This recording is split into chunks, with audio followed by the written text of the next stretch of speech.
we are here today to hopefully start the case management conference. Unfortunately, we have not been served with the process that will lead us into the case management. But we are here at the hands of the court, so we will make our complaint that we haven't been served, and let's see what the court will say.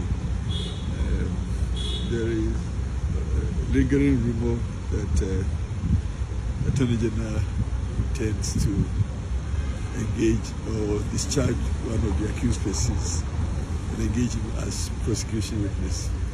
Under the law, he has that right to so do.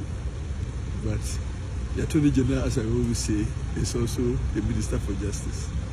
So the whole country is at his disposal to pick his witnesses, including even those who are accused in the courts.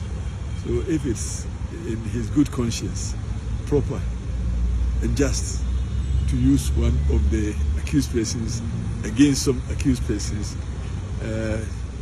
he is the Minister for Justice. It lies within his bosom to decide who to use in his prosecution. That doesn't change the dynamics of the case. We are very confident that we will receive justice from the court.